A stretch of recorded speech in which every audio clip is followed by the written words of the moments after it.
Tetapi jangan lupa bahwa ancaman kekerasan untuk memenuhi pasal 335 itu harus diikuti dengan keinginan si pelaku pengancam.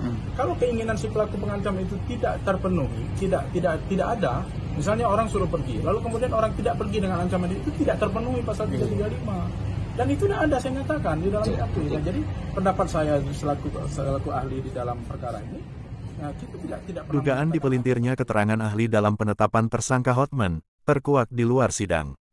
Ahli pidana Dr. Erdianto, dalam BAP, tidak ada pasal 160 dan pasal 335 belum sempurna. Sebelum menonton video ini, tolong di-like, di-share, dan subscribe.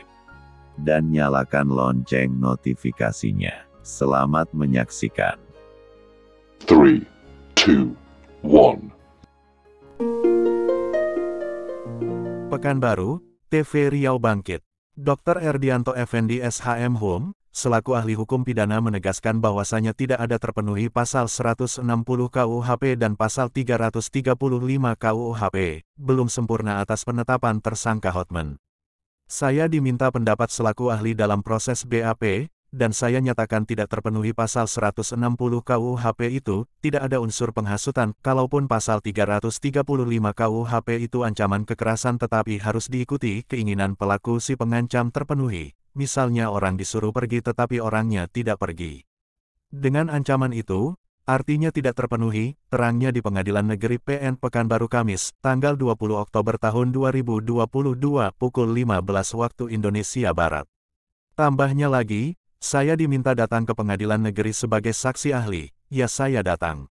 Saya hadir untuk keadilan, sesuai dengan bidang keahlian bukan untuk membela kedua belah pihak, jika pihak tim hukum Polda Riau termohon keberatan, itu hak mereka. Untuk diketahui, keterangan pakar ahli hukum pidana, Dr. Erdianto Effendi menjadi salah satu alat bukti pihak termohon Kapolda Riau atas penetapan tersangka Hotman. Pemohon melalui kuasa hukum Apul Sihombing, mengaku kecewa dan menyayangkan keputusan Hakim Tunggal, Estiono SH, MH yang tidak dapat melanjutkan persidangan dikarenakan tim hukum Polda Riau merasa keberatan terhadap saksi ahli yang dihadirkan. Pasalnya, Apul Sihombing telah memohon kepada Hakim Tunggal, Estiono agar dapat menghadirkan saksi keterangan ahli dari pihak termohon Kapolda Riau, namun hal itu ditolak oleh pihak termohon Kapolda Riau.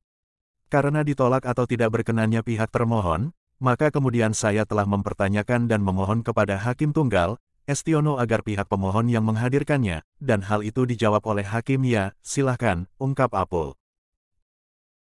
Apul Sihombing membeberkan bahwasanya penetapan tersangka kliennya Hotman, cacat dan batal demi hukum, pasalnya ada dugaan dipelintirnya keterangan ahli dan terkesan memaksakan sangkaan pasal 160 Jo pasal 335 KUHP tersebut. Ali Amran Piliang, YV Riau bangkit dari Pekanbaru melaporkan. Ada 160. Nah, kalaupun pasal 335, itu dalam pasal 335, saya bilang, itu tadi saya bilang bahwa di dalam keterangan saya nyatakan kata-kata nanti kamu cincang, itu ancaman kekerasan. Tetapi jangan lupa bahwa ancaman kekerasan untuk memenuhi pasal 335 itu harus diikuti dengan keinginan si pelaku pengancam. Kalau keinginan si pelaku pengancam itu tidak terpenuhi, tidak ada, misalnya orang suruh pergi, lalu kemudian orang tidak pergi dengan ancaman itu tidak terpenuhi pasal 335. Dan itu tidak ada, saya nyatakan di dalam BAP. Nah, jadi pendapat saya selaku ahli di dalam perkara ini, nah, kita tidak pernah menyatakan ada 160 dan 335-nya belum sempurna. Jadi kalau belum sempurna tidak bisa digunakan. Nah iya, seharusnya kan begitu. Jadi Jadi pertanyaannya, kenapa penyidik mentersangkakan itu dengan yang itu Bapak yang tidak omongkan? Dan bahkan penyidik bilang bahwasanya keterangan Bapak itu adalah salah satu alat bukti terkuat gitu. Iya, ya itu kan, itu dia alat sama kayak surat kan, alat bukti surat kan harus tentukan saya memang jadi alat bukti di situ kan, tapi apakah keterangan saya itu mengarahkan persamaan dengan persangkaan penyidik atau tidak, kan harus itu. Sama juga bukti surat misalnya, tidak bisa dong asal bukti surat kalau ternyata surat itu tidak mengarahkan